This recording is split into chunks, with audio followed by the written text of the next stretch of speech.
Hello! Welcome to Squid Essays. Inking your academic pen.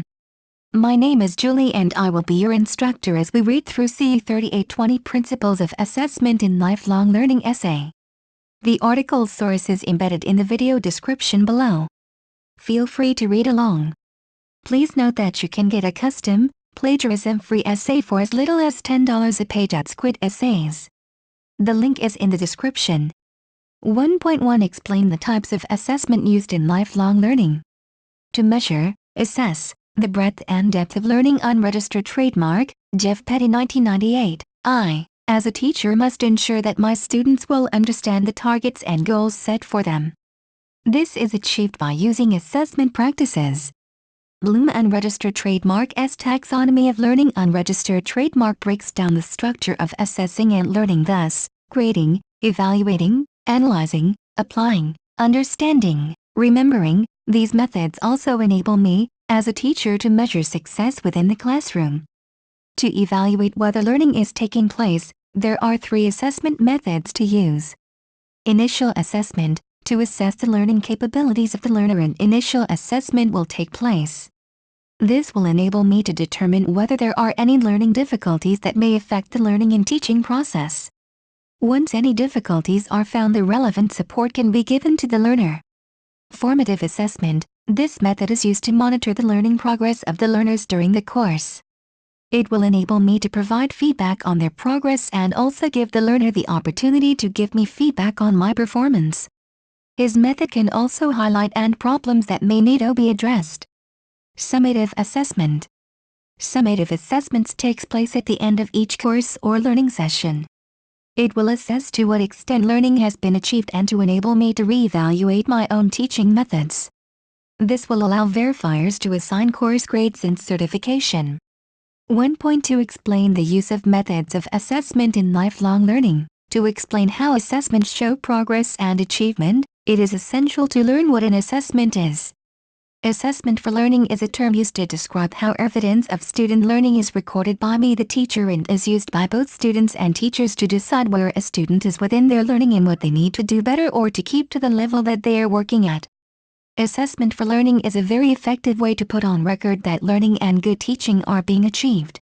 Assessment for learning is a joint process between student and teacher where both are engaged in an ongoing process of student progress and development. The assessment to use will depend on the subject, in my case Spanish, and any requirements of the organizations involved.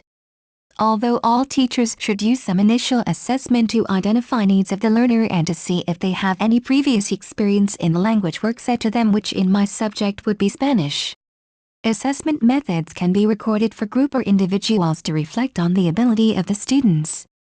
The student or learning group and the activities you select and the learning outcomes might affect your choice of assessment methods in a lesson. Formative assessment takes place during learning with the purpose of improving learning and involves me as the teacher giving feedback into the learning process to help me as a teacher to decide whether a student is ready to move on or needs to practice what is being learned or has still yet to learn. It is usually the teacher unregistered trademark's final decision as to whether a student is ready to move on to the next stage of the course.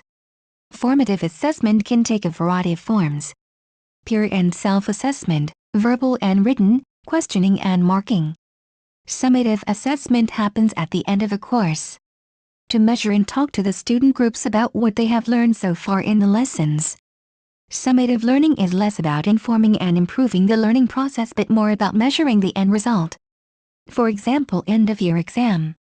1.3 Compare the strengths and limitations of assessment methods to meet individual learner needs. Student questioning is an effective way for engaging students within the learning process, obtaining existing knowledge of the chosen course and demonstrating thinking and understanding of the students enables me to informally yet formatively assess their knowledge and the understanding of the progress the student is making with their studying.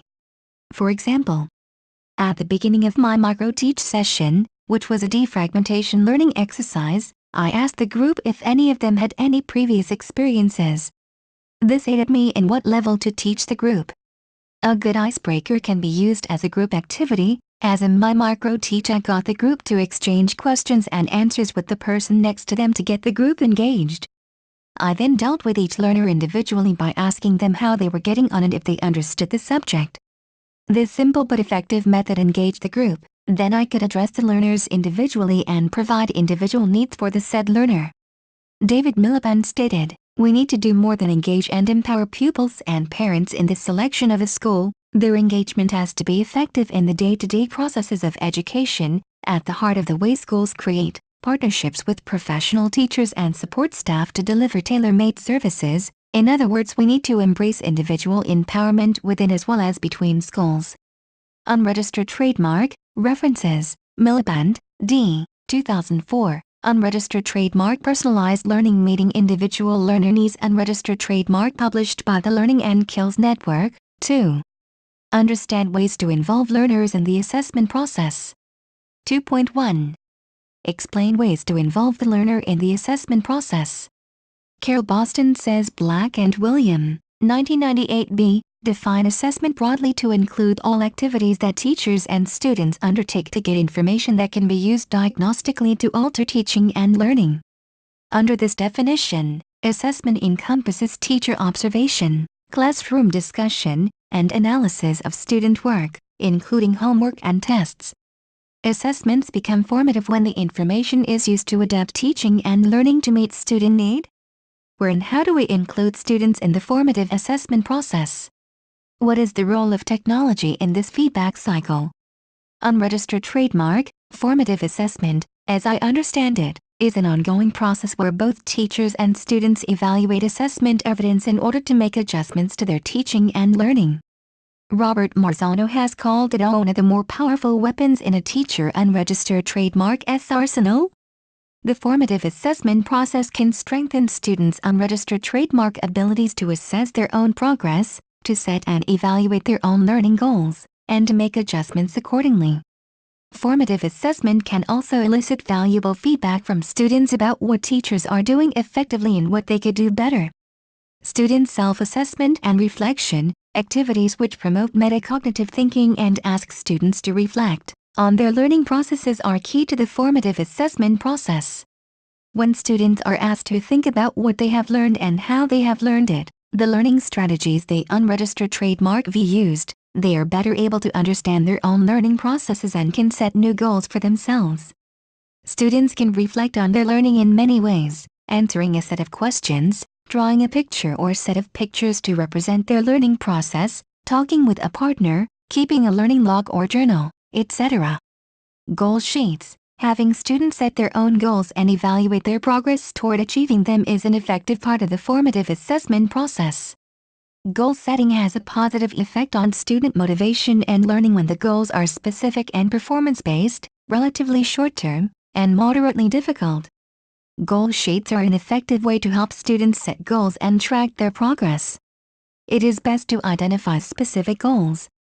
For example, I will read in English for 20 minutes each night is more specific than I will read more. Also, goals need to be achievable in a short period of time and not impossibly difficult. The teacher can model how to set effective goals and also how to evaluate one unregistered trademark's progress toward achieving them by asking students to periodically write or talk about what they have achieved, what they still would like to achieve, and how they will do it. 2.2. Explain the role of peer and self-assessment in the assessment program. F. Doki, 2006, said the growing demand for lifelong learners and reflective practitioners has stimulated a re-evaluation of the relationship between learning and its assessment, and has influenced to a large extent the development of new assessment forms such as self, peer, and co-assessment. 3 questions are discussed. 1. What are the main findings from research on new assessment forms such as self, peer and co-assessment? 2. In what way can the results be brought together? And 3. What guidelines for educational practitioners can be derived from this body of knowledge? A review of literature, based on the analysis of 63 studies, suggests that the use of a combination of different new assessment forms encourages students to become more responsible and reflective. The article concludes with some guidelines for practitioners. Unregistered trademark, principles for using self and peer assessment. 1. The purpose for using self and peer assessment should be explicit for staff and students. A major reason for using self and peer assessment is for its role in developing students' unregistered trademark skills and improving learning and in helping students to improve their performance on assessed work. Additionally, it has a place as a means of summative assessment. 2. There is no reason why peer and self-assessment should not contribute to summative assessment. In many such cases, such assessment will not contribute a major proportion of the mark until it has been well tried and tested. However, in a well-regulated scheme, there is no reason to limit the proportion of the marks involved. It is particularly important that the principles below are noted. 3. Moderation. For any situation in which the mark from peer or self-assessment contributes towards the final mark of the module, the member of staff should maintain the right to moderate student-allocated marks. The initial step in alteration of a student-allocated mark may be negotiation with the student concerned. 4. Instances of unfair or inappropriate marking need to be dealt with sensitively. Any instances of collusive, friendship, unregistered trademark marking need to be dealt with sensitively and firmly. 5. The quality of feedback on student work must be maintained in situations of self and peer assessment. Students are usually in a position to learn more than from situations of tutor-marked work. They learn from their engagement in assessing and frequently from oral, in addition to written feedback. However, the tutor should monitor the feedback and, where appropriate, elaborate it to ensure that students receive fair and equal treatment. 6. Assessment procedures should always involve use of well-defined, publicly available assessment criteria. While this is true of all assessment, it is particularly true where relatively inexperienced assessors, students, are involved. The assessment criteria may be developed by the tutor, but greater value is gained from the procedure if students are involved in developing the criteria themselves. 7. Involvement of students in assessment needs careful planning. Many students see assessment as a job for staff, but at a later stage they are likely to recognize the benefits to their academic learning and skill development. Initial efforts will take time and tutor support. For these reasons, it is preferable that the use of peer and self-assessment is seen as a strategy to improve learning and assessment across a whole program. The common situation is for these assessment procedures to appear in isolated modules, often not at level 1. 8. Self and peer assessment procedures should be subject to particularly careful monitoring and evaluation from the tutor and student's unregistered trademark point of view. It can take time for such procedures to run smoothly, and for this reason, the initial involvement of relatively few marks or solely formative assessment is wise. Student feedback to the tutor on the procedure will be important. 9. The use of peer and self-assessment should be recognized as skill development in itself. Such procedures are not just another means of assessment but represent the development of self-appraisal, evaluative, analytical, critical and reflective skills. These are important as employability skills and can be recognized in the learning outcomes of a module. References: Doki, F. 2006, Studies in Higher Education. Published by Web of Science, 2006, 3.1. Explain the need to keep records of assessment of learning. Record keeping is part of the role and responsibility of the tutor, and often these records are required by law or codes of practice in the institution or industry. But there are boundaries and legislation regarding what can be collected and kept and how it can be used.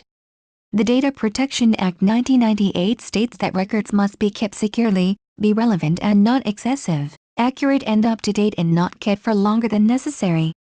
Students can request a copy of all information held about them under the Freedom of Information Act 2000. All important things to bear in mind. The need for keeping records. I like that you are forced to think about why there are these records, not just what they are or how they work. Why are these records being kept? To what end? Track progress, prove achievement, identify issues such as low attendance/learning difficulties, ensure all sections of course have been completed. It could be that a lot of these are required by your institution. But unregistered trademark, am not sure that unregistered trademark is the best answer. Oh, because I have to? Take it one step further back and think about why the organization requires you to keep or submit them. Once you unregister trademark, we've thought about what records you need, then it is on to how you collect and categorize that information. The types of records you would maintain, a lot of this focuses more on the pastoral side, which I think is nice. Make sure you show a variety of types of records, to show you have thought about the full spectrum, attendance and assessment, everything in between, tutorials, one-to-ones, learning reviews/goals/plans. 3.2. Summarize requirements for keeping records of assessment in an organization. Recording and keeping assessment results. Most organizations have a process in place for recording the results of assessments, and so does your registered training organization. It is not uncommon as well for assessors to maintain their own records in case of any follow-up or appeals. A generic approach would be, assessor either records or passes on the results for recording. Assessor checks that the result has been accurately recorded. Result provided to learner. There are several reasons why the results need to be kept. Feedback to learner, legislative requirements, record in case of appeal, company records for future training needs, recognition of prior learning. Another reason to maintain a record is for the recognition of prior learning and credit transfer processes. If outcomes can be matched by different training organizations, detailed records of exactly how competencies assessed simplify the process. It also means the competency a learner has acquired in one environment may be considered in another, different environment. With records, a learner can apply to have prior learning recognized often before commencing a new training program. While it is necessary to keep a record of the actual result, it can be useful to also keep details on how the assessment was made.